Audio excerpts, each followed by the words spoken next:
ভাইজান মুজাদ্দিদি সাহেবকে আমন্ত্রণ জানিয়েছে এবং তাকে চাপ প্রয়োগ করা হয়েছে, তাকে জিম্মি করা হয়েছে। যদি আপনি জাকের পার্টির ঘোষণা না দেন তাহলে অবস্থা ভয়ারূপ আকার ধারণ করে।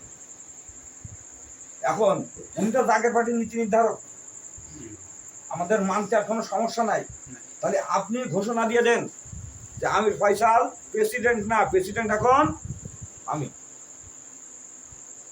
তাহলে আমির ফয়সাল যে জাকের পার্টির চেয়ারম্যান, ইনি আর থাকবেন, এই জাকের পার্টির অস্তিত্ব থাকতো না। আর যদি উনি ঘোষণা না দিতেন, এই কর্মী গ্রুপ যদি ঘোষণা না দিতেন, তাহলে আজকে একমাত্র সরকার যেভাবে দমন, নিপীড়ন, নির্যাতন যা চালিয়েছে, এর থেকে জাকেরা পরিত্রাণ পেত না।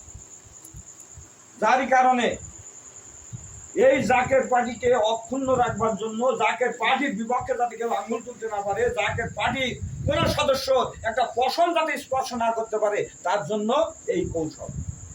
কিন্তু আমরা তো মনে করছিলাম যে মিয়া ভাইজান এই কথা বললি বলা হয়ে যেত, কিন্তু এই কথা বললি হয়ে যেত, কিন্তু পরবর্তীতে কি ঘটনা ঘটবে এটা তো আমাদের জানা নাই।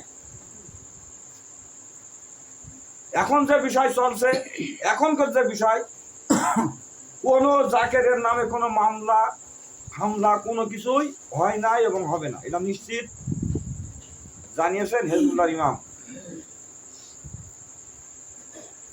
আলাস খাজা মিয়া ভাইজান মুজাদ্দিদ সাহেবের নির্দেশে মহাপবিত্র 7ই সফর ফাতিহা শরীফ আগামীকাল শুক্রবার না, পরবর্তী শুক্রবারে 22 রশি জাকের মঞ্জিলে অনুষ্ঠিত হবে এবং মিয়া ভাইজানের তরফ থেকে ঘোষণা, এই ফাতিহা শরীফ, এই 7ই সফর হবে জাকের পার্টির বিজয়ের 7ই সফর, জাকের পার্টির বিজয়ের ফাতিহা শরীফ।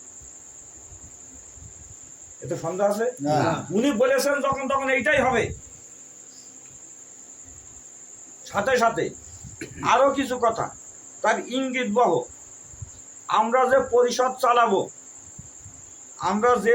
চালাবো, এই পরিষদের রূপরেখা হেজবুল্লাহ ইমাম